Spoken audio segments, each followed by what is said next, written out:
But as the plane turns and makes its way back to base, they hit serious trouble.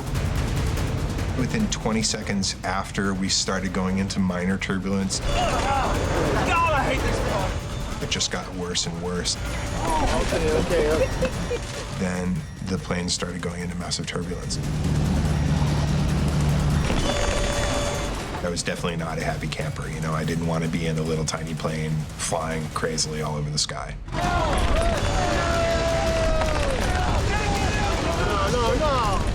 Seconds later, the plane begins to lose control.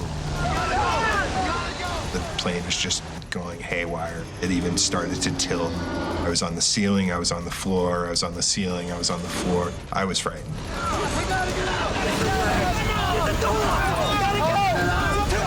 At that point, there wasn't much we could do except ride it out or jump out.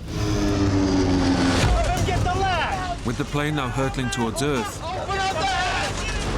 Will and his friends have no option but to take drastic emergency action.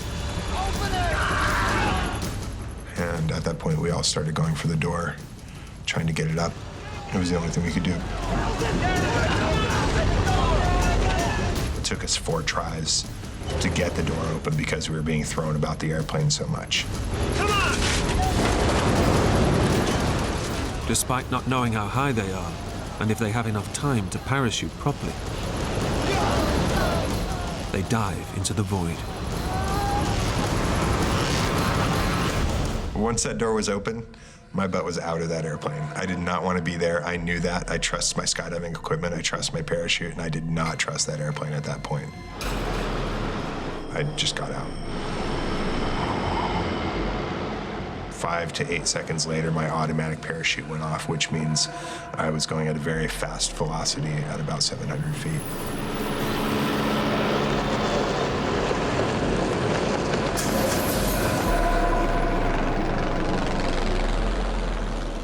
We were very low in very low cloud cover, and it was a shock to me. At that point, I looked around for my friends. I saw Jimmy under his canopy as well, going the other way quite a distance off, and Manny was under his canopy next to me, flying parallel to me. Will is desperate to know that his old friend, Manny, is okay. I kept calling out to him to try and get his attention so that we were coordinated on landing. Manny!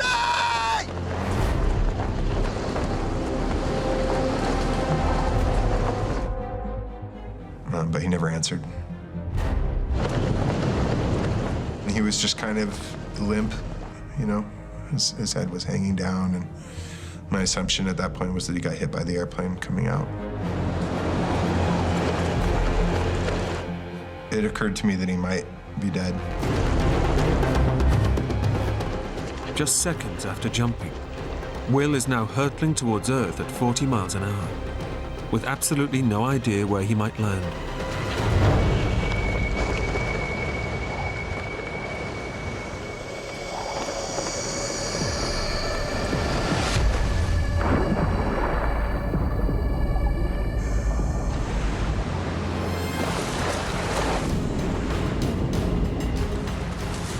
The plane crashed in the water behind me, and I looked back and saw the tail of the plane sticking out of the water. I was in somewhat shock at that point. Will has hit the ocean, still attached to his parachute rig, and he must act fast to avoid drowning. If you land in water, you want to get your chest strap off so that you can take your gear off immediately and swim under the parachute. At that point, it was really about focus and trying to do the right thing, so if there's a chance of survival, that you survive.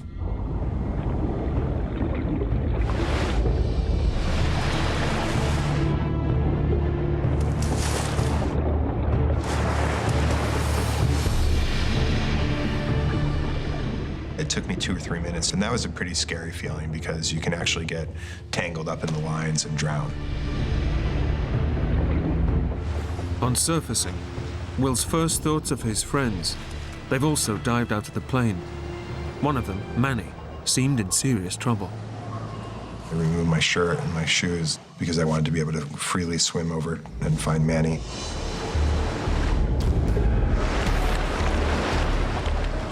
I felt the need to act fast because if Manny was unconscious, then it was important to get to him and keep his head out of the water.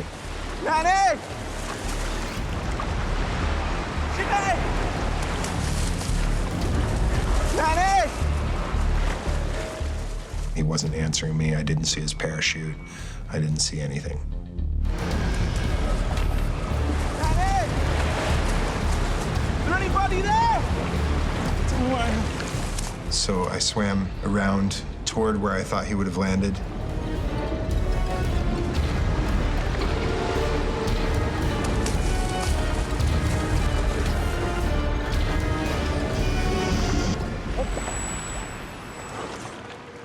I didn't even see a lick of him.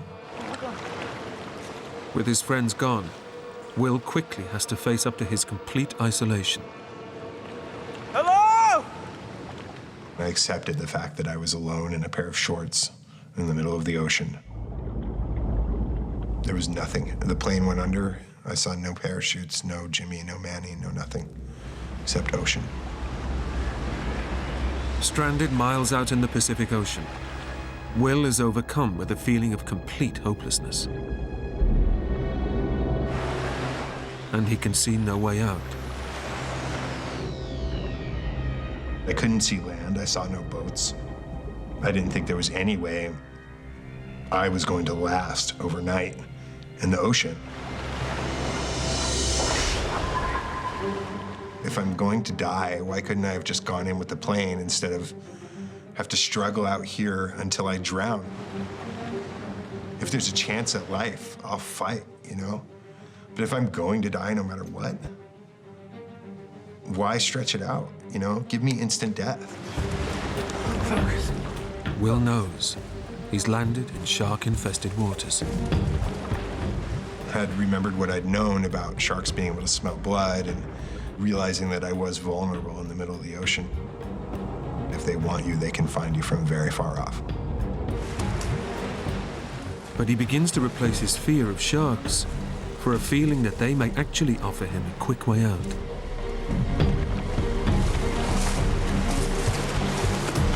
You hungry?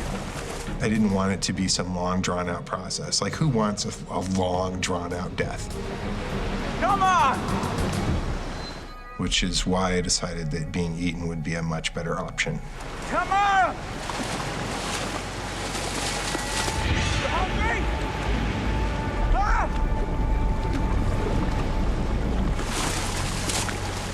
Come and get it, come on!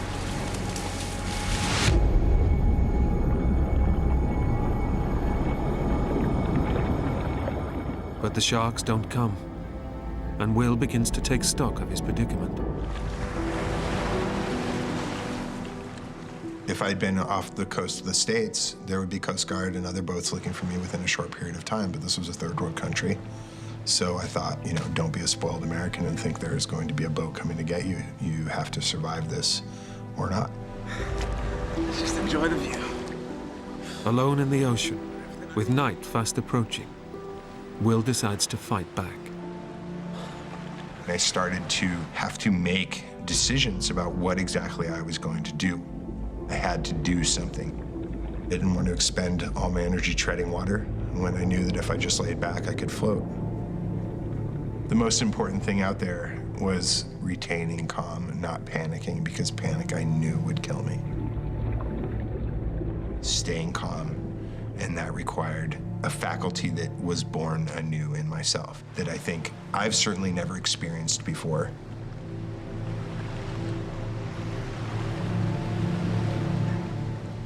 There's something very pure about the action of trying to live and saying, whatever happens, happens, but I'm going to do my best to try.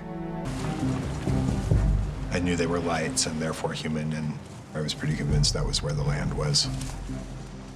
It's the glimmer of hope he's been waiting for, and Will makes for the shore. I had to go slow, calm, collected, cool. I would do maybe 20 to 30 backstrokes and then stop. It was a great thing I knew where the land was.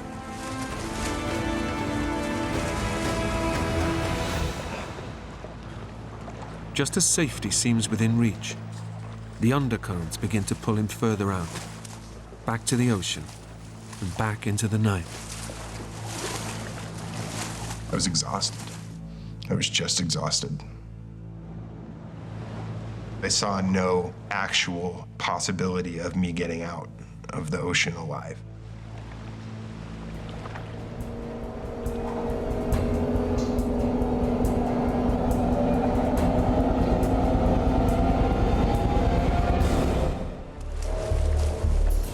Just when it seems things can get no worse,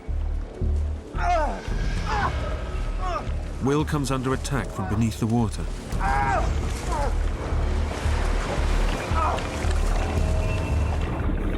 I realized that I was in a school of jellyfish, and they were stinging me all over my back.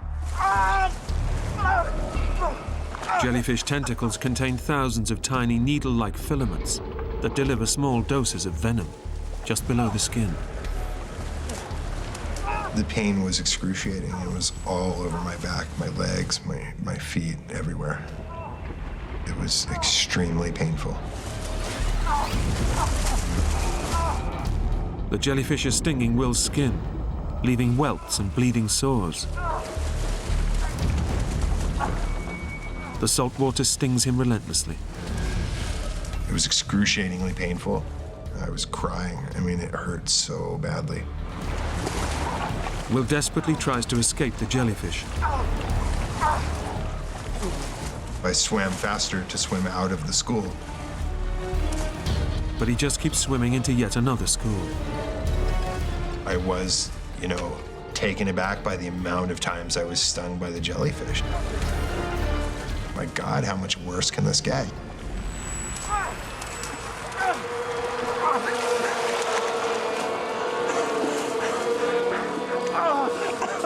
Come on! It was excruciating. The relentless stinging causes Will's mind to wander. What else is in the water, waiting to attack him? Sharks hunt at night, and do I splash around until a shark comes and eats me? It seemed a horror. It seemed...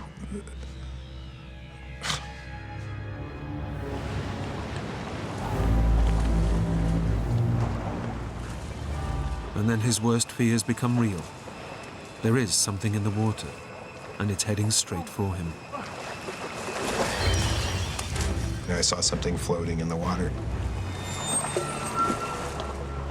And be it shock, I don't know, but I thought, oh, it's crocodile.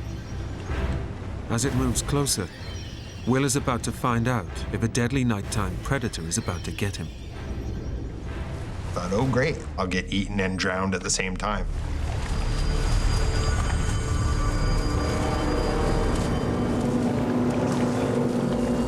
I had no idea how far out saltwater crocodiles would swim, and this was too elongated to be a turtle. So I thought, oh, it's crocodile.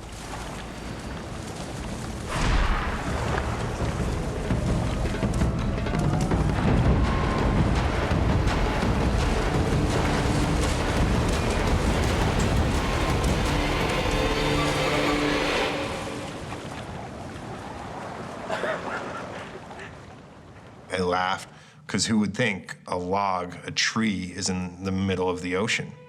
I was amazed. After 10 hours in the water, the floating log is a lifeline for Will. His first lucky break since his ordeal began. I put my arms over it, and I floated with it, and was much more thankful to have something to float on rather than just my belly. It gave me a lot of hope that I didn't have before, maybe some chance that this was going to end positively.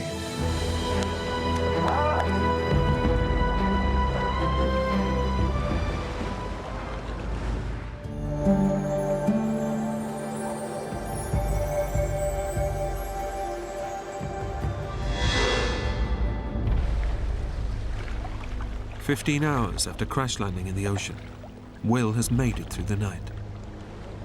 I did fall asleep on the log. I only know because I woke up on the log. I have no idea when I actually fell asleep. I'm sure it was just through pure exhaustion. Morning brings with it a tantalizing sight. It was daylight, and I could see the beach. Oh my God. Oh. And it seemed like the swells were pushing me toward land almost, and I could maybe, halfway surf the log into the shore, I knew that if I landed right at the right place, there would be a bar right there. I could pull up, I could grab a beer, I could call for a ride, There was a lot of hope at sunrise, my personal sunrise.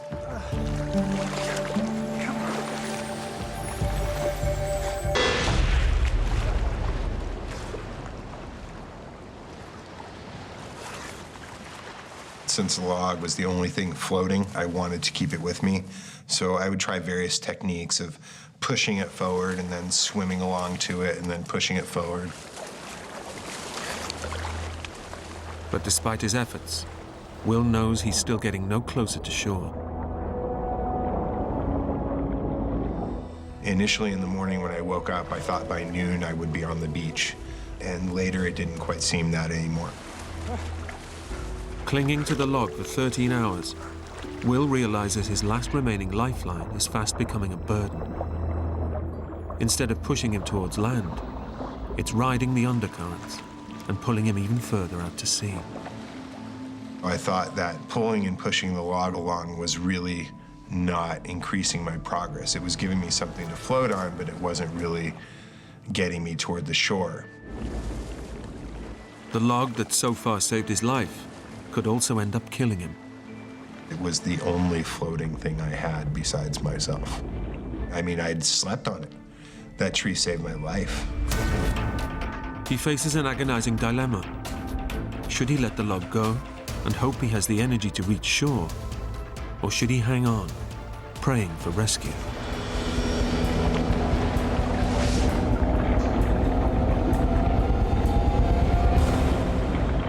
I ultimately decided that the tree was keeping me in the same place, that I wasn't making as much progress as I could were I just swimming with my body.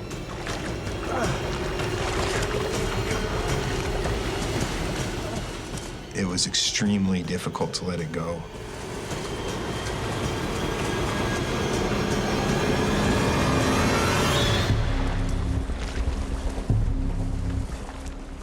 I swam maybe 20, 30 yards away, and then I said, forget this, and I swam back to the tree and was very glad to have it back.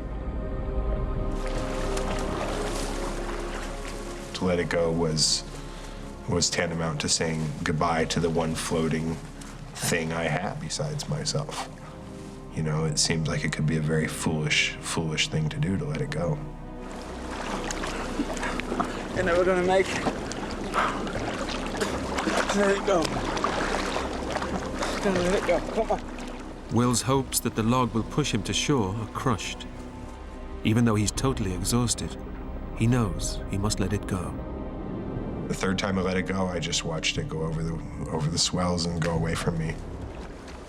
Having let the log go, and with nothing to float on, Will's energy quickly runs out. He swallowed a dangerous amount of seawater and is now suffering from extreme dehydration. The biggest threat at that point was my lack of ability to breathe any longer. I was very short-breathed, just and I knew that I could not last very long like that. The effect of dehydration means Will's blood pressure is rapidly increasing. His pulse is racing, causing severe heart palpitations. If his body loses any more fluid, he could slip into unconsciousness and even die. I'd taken on more and more and more seawater the whole time, which definitely exacerbated the effects of dehydration, as did the sun coming out, as did simply not having water. Jesus. I was thinking that within the next few minutes I was going to drown.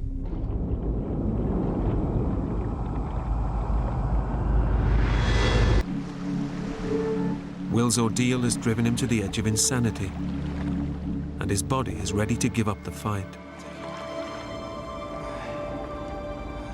I just felt at that point that I had very little physical and mental energy to keep my head above the water. I had been in excruciating pain from the jellyfish. The swells had picked up. There was more and more water getting inside me.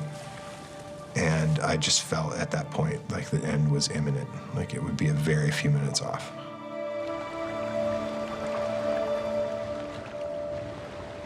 He begins to say goodbye to the family and friends he thinks he will never see again.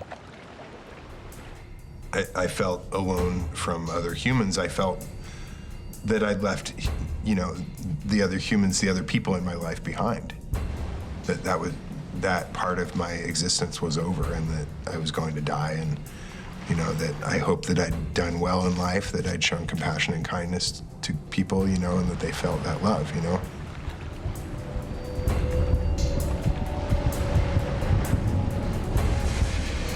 They say that your life flashes before your eyes when you're about to die. And very similar to the night before, I thought that death was imminent and very, very close.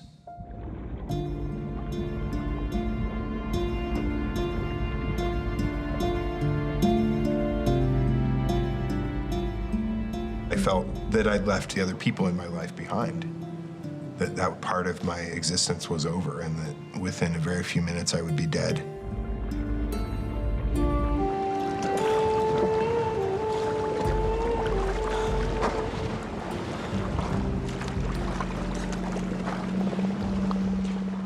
I went vertical and I thought I saw a boat, but I was by no way sure. My mind was not together any longer. I was hallucinating heavily at that point. Either a boat was there or there wasn't. Focus well.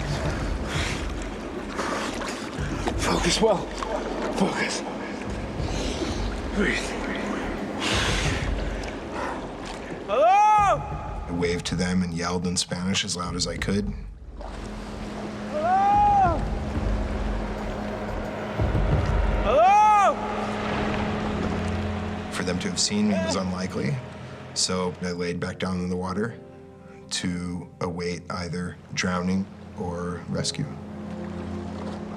Having used up his last scrap of energy to wave at the boat, Will collapses in the water and awaits his fate.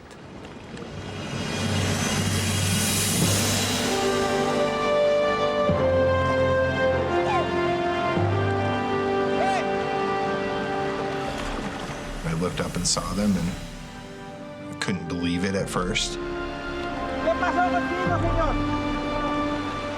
Will has drifted miles from the search area, and by complete chance, he's finally spotted by passing fishermen.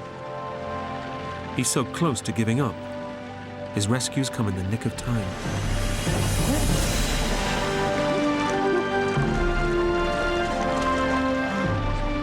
They said, "Come on, get on the boat." And I said, "I can't." I had no strength, you know? And they all reached down, and it was just, I think, as much in shock as I was when the plane crashed.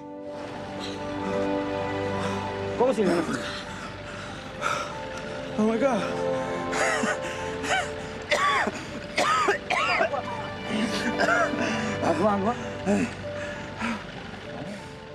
I just couldn't believe it, you know? It crashed in the middle of the ocean, and my fat, pasty butt made it through 24 hours in the ocean. When I found out Will was alive, that brought a lot of joy. Hey guys, come here. It's him, look. It's Will. He made it. Wow, yeah. Yeah. Awesome. Come on. See? How did you do that? Oh, look. He didn't just survive the crash, he survived the crash and he survived the bloody ocean. I just literally said, "Oh my God, I'm invincible." And I collapsed onto the boat and held onto this guy's leg until we got to shore. Unfortunately, the search and rescue operation was looking in the wrong places. There were some Costa Ricans that were looking in the mountains. Others were looking in different parts of the ocean. So when they found me, they had a better idea of where my friends were going to be. A report was made that there were more survivors found. As it turned out, that was misinterpreted information on the radio, and reports that there are no survivors found. Over the next few days, the bodies and plane wreckage are pulled from the ocean. Will's friends, Manny Sanchez and Jimmy Simplicio, along with the pilot and remaining passengers, all perished in the crash. Will is confirmed as the only survivor. Manny was this amazing, almost cartoonish, almost childlike, beautiful human being. And Jimmy really is the same, an enigmatic, amazing character, you know? Kind of a hard ass, but a really beautiful soul at the same time. Did we do the right thing by jumping out? You know, I mean, I did the right thing. Manny and Jimmy did the same thing as I did. We all made the same decision, so I'm comfortable with the decision we made. After his 24-hour ordeal, Will spent 5 days recovering in hospital. He's still skydiving. They're flying towards a wetland area where buffalo might gather. But this means flying in close to a huge escarpment rock face. We had to get in quite close to this escarpment to be able to have a look at them properly. We were traveling quite fast. Hold on. The closer they get to the escarpment, the more turbulent the air becomes.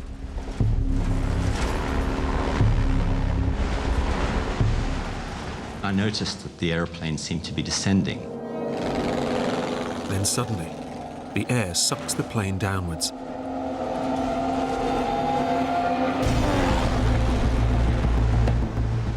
You get these vortexes that come off the ridge, and we'd flown into one of those. At full throttle, Adam attempts to pull the plane up over the oncoming escarpment to escape the vortex. I was trying to keep the airplane going at maximum revs to keep the nose up. The stall warning came on. This is bad news. I know this is really bad news. We were in serious trouble. It seemed like we were not going to get over the top.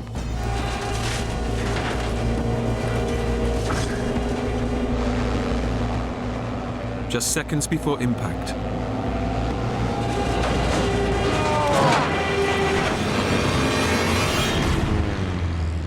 Adam manages to bank the plane.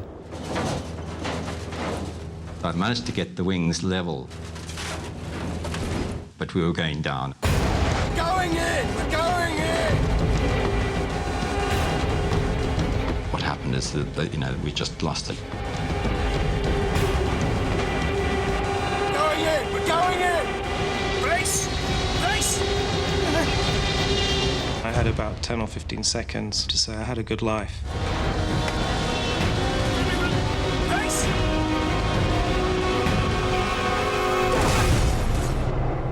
And then we hit.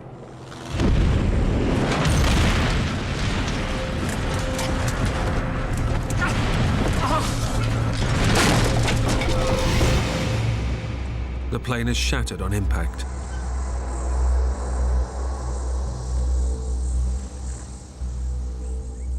All 4 men are trapped inside the fuselage.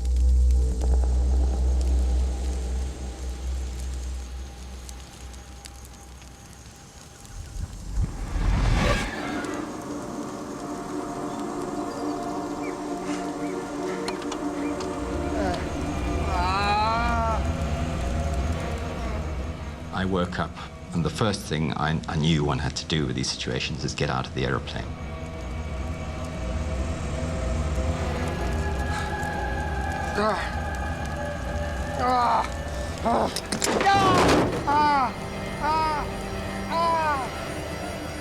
Get out! Get out! I wasn't really aware of where I was. I must have been somehow aware that the right way out was on my right.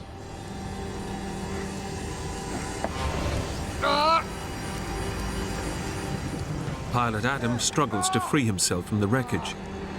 He's in for a shock. I landed on the wing, but then there was this huge pain. shoots through your whole body like an electric shock. And I immediately knew I'd broken my back. Adam has escaped the burning fuselage, but he's now helpless on the wing, where the fuel for the plane is stored. Fire! As fuel leaks closer to the flames, We still had a significant amount of fuel on board, and I was lying on it. the smallest drop could ignite the fuel tank, turning the plane and all 4 men into a fireball. Fire! Fire, get out! Get out! Mumba scrambles clear, but Clive is still inside the wreckage. I remember waking up. First thing I saw was Adam lying on the wing. I smelled aviation fuel. I thought I had to get out of here. Get out! Get out now! It was hot and it was horrible, and there was just carnage everywhere. There was a very steep slope, and I just rolled down the hill.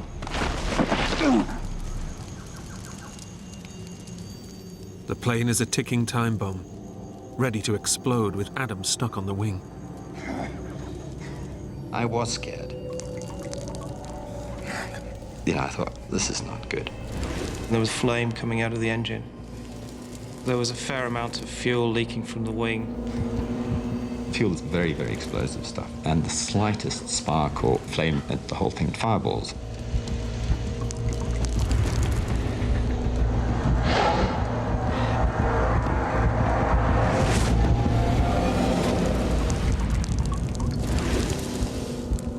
Slightest contact and the whole thing will blow. And there was nothing I could do about it.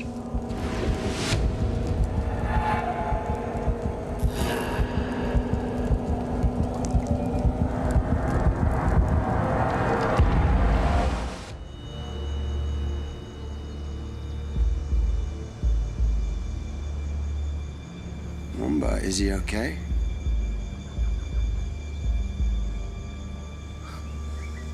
Mumba, is he okay?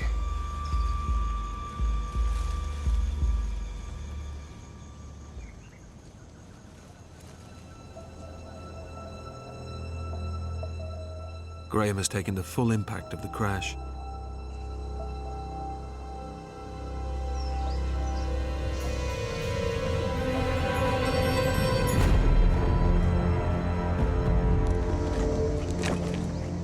Is he okay?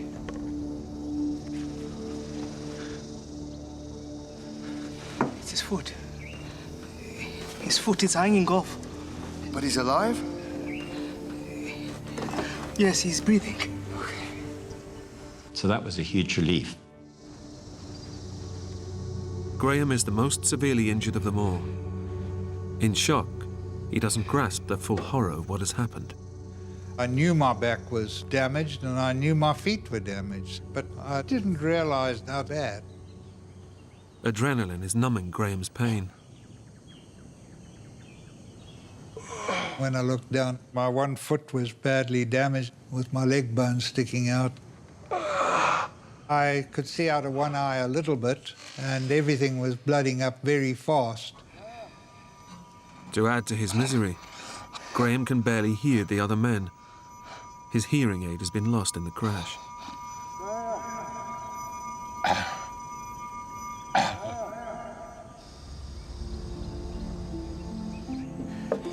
You hit bad.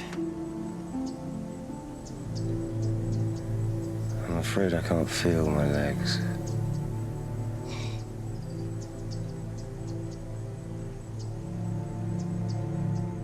I couldn't move my legs. And then I realized that, you know, I was paralyzed.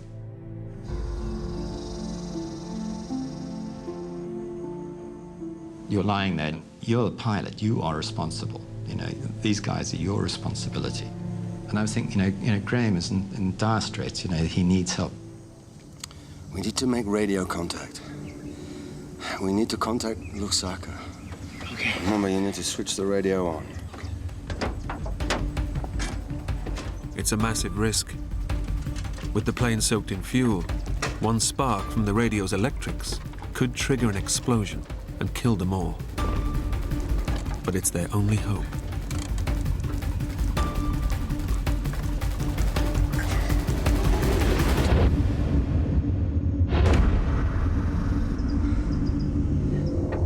So we turned the radio on, and you can hear it click. Mayday. Mayday. Can you hear me?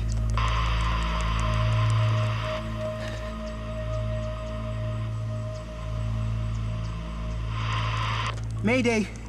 Mayday. Can you hear me? Mayday. Mayday, can you hear me?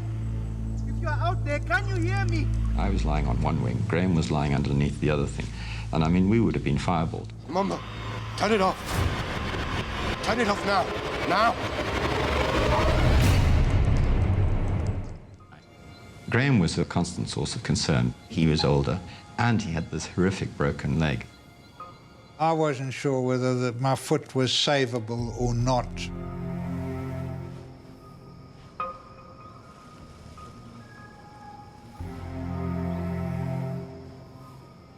Graham is at real risk of developing gangrene in his severed foot. And his pain is so severe, he's drifting in and out of consciousness.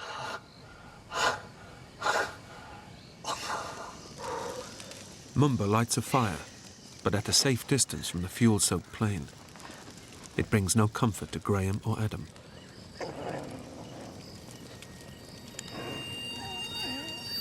What was that? There were animals around.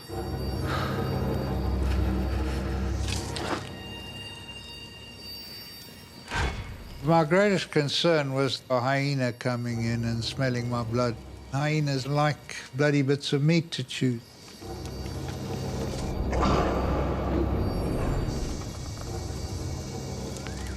There were quite a lot of noises.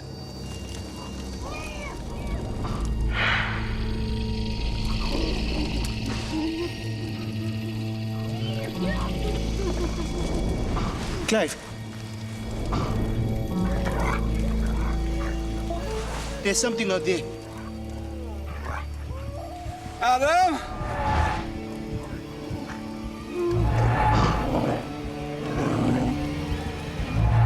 Adam?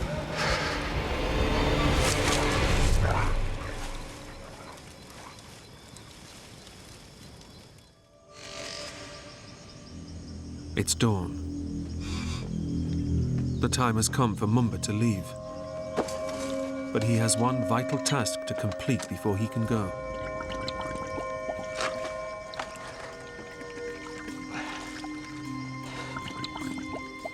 Every drop of water he can collect could be the difference between life and death for his injured colleagues.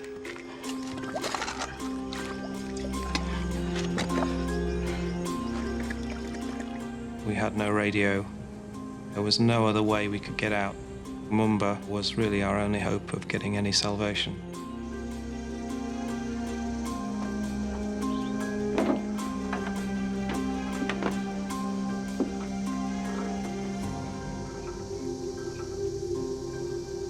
Thanks, Mama. I'm going now.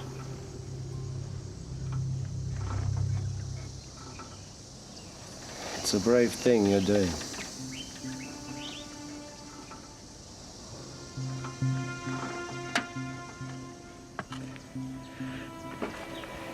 Good luck, man. You too.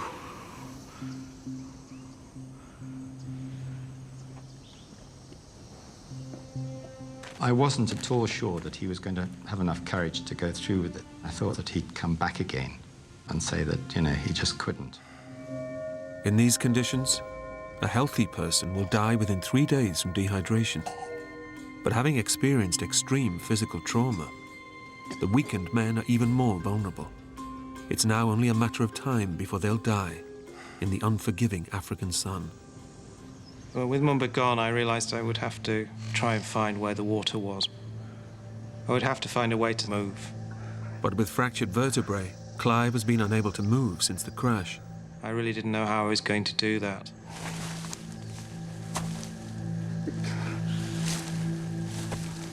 Any kind of movement was very painful.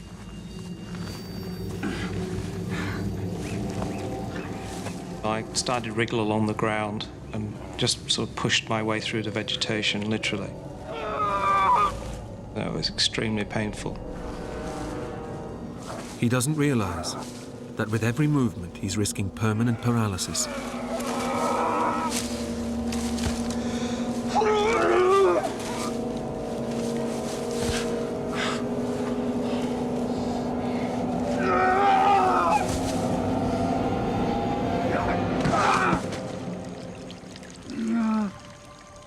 Suddenly, I could hear trickling water. I found a cool, clear spring of absolutely crystal clear water.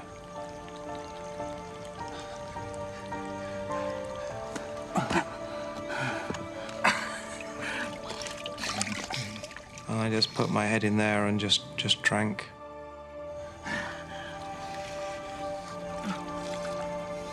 It was absolutely magical.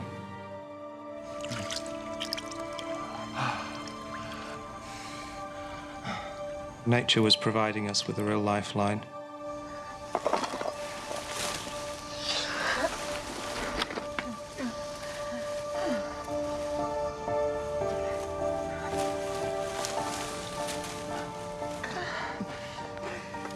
Clive finally reaches Graham. It's the first time he's seen him since the crash, and he's shocked by what he sees. So that was a pretty emotional moment, actually, to see that he was grinning, you know. How's it looking?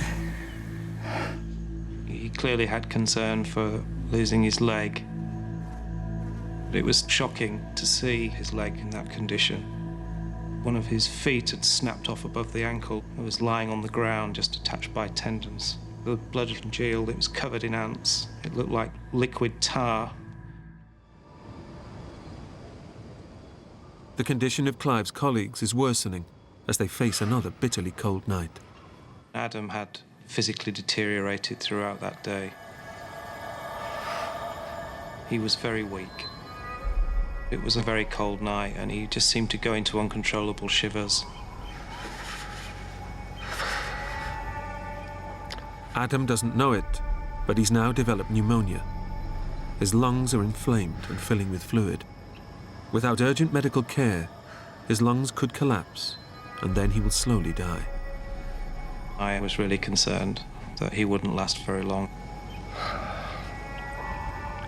Watching him shivering like that was very tough. As Adam weakens, Graham is fighting his own battle for survival. By then I was beginning to smell a bit because I was beginning to go bad. What Graham can smell is infection spreading rapidly through his severed foot. The open wound and exposed tendons are deteriorating with every hour that passes. I looked down and there were 3 or 4 big black ants chewing away at the bits of meat and tendon and whatnot on the end of my leg.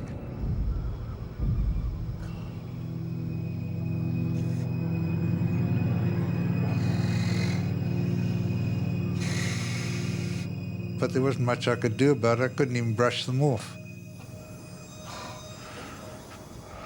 I'd done a calculation that after another night of cold, I didn't think Adam would survive that.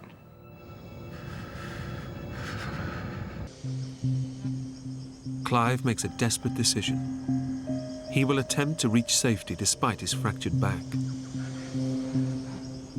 He has no idea whether he's even capable of making it. I wasn't really sure whether I could do it, but I was absolute agreement that I would rather try to do something like that than just sit there and watch these 2 guys slowly deteriorate. I'd sort of thought about it, but I kind of wanted it to be their idea because leaving them in the plane and walking away from the plane was almost breaking every rule in the book. But I couldn't see any other way, and as it turned out, neither could they. We'll be waiting for you here. It was quite an emotional moment.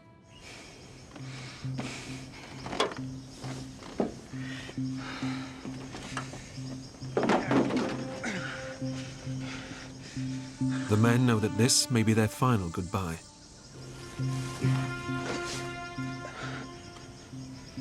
I'll see you soon, Adam. All I remember was looking back at the plane. No one there to get them water. No one there to help them with anything they may need. They were just going to lie there, and if I didn't get through, they were just going to die.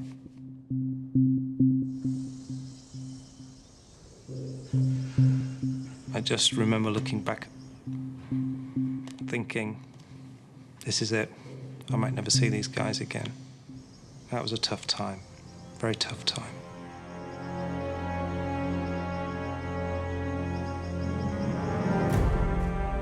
It's a massive gamble.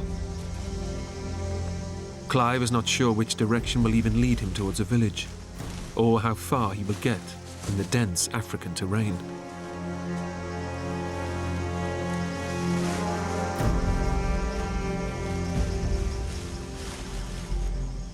With barely a few hours' worth of water, the injured men are now alone and completely at the mercy of the African elements. As soon as Clive went away, I knew that this was the last act, really. I walked for the whole day through different kinds of vegetation, crossing gullies.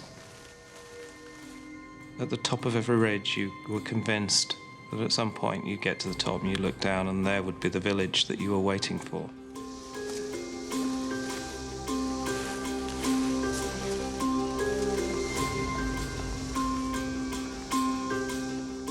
And of course it wasn't.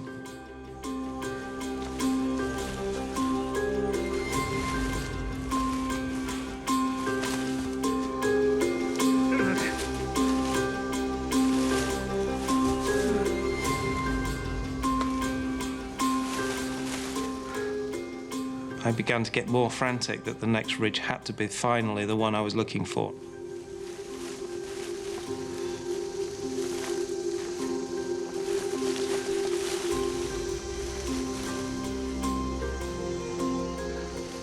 And when that didn't come, all the insecurities came out.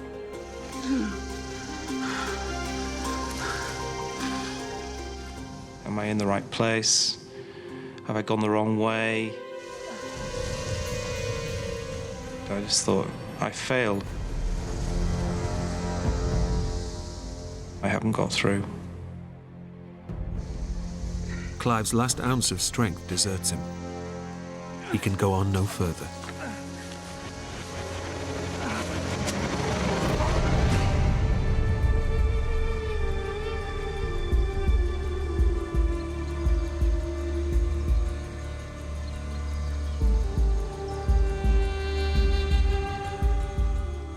As the temperature rises in the midday sun, there's an ominous sign. Vultures. These birds are opportunist eaters, so, they were circling over something they thought would be good to eat. Vultures are scavengers that feed off the flesh of dead bodies. They can sense the men are close to death.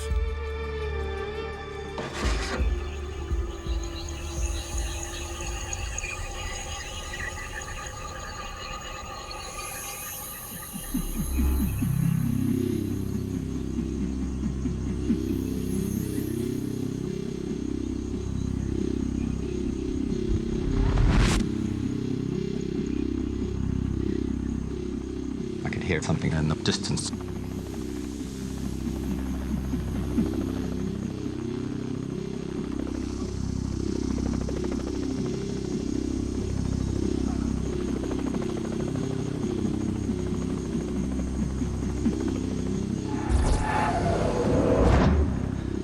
I was very excited. I think the adrenaline was probably pumping as fast then as at any time.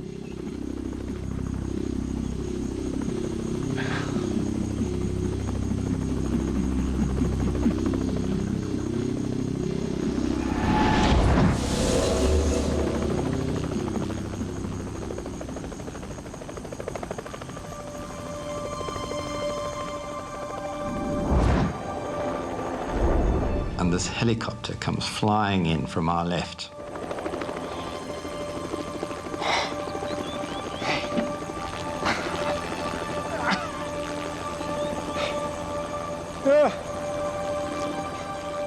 The silver space blanket that Clive laid out was spotted by a search plane.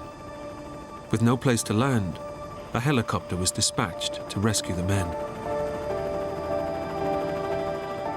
Atoll Freiling, a volunteer rescuer, was in the chopper.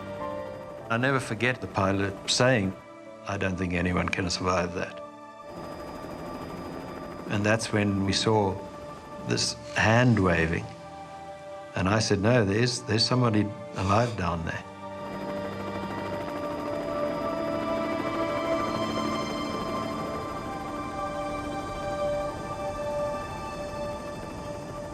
And I said, oh, this is fantastic. The whole surge of positive emotion that goes through you just seeing the helicopter. And a weight went off my shoulders then. God, this is, it was just amazing. It was just a question now of time, and they'd lift me out.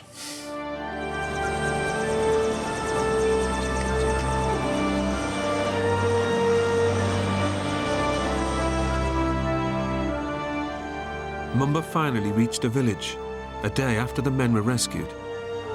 He later died of an unrelated illness.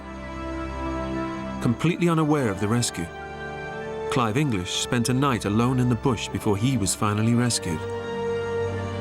He made a full recovery. Graham Child underwent emergency surgery on his foot. Remarkably, his foot was saved, and today he has full mobility. When I saw Graham in the oxygen tent, I just could not believe that he still had his foot. It was just extraordinary that he'd sort of come through this the way he had, and he still seemed like somehow he would just survive. And he has. He has. Adam Pope spent 72 hours paralyzed on the wing of the plane. It took him 5 years to learn to walk again. When I was rescued, there was a sense of regret that a great adventure was ending.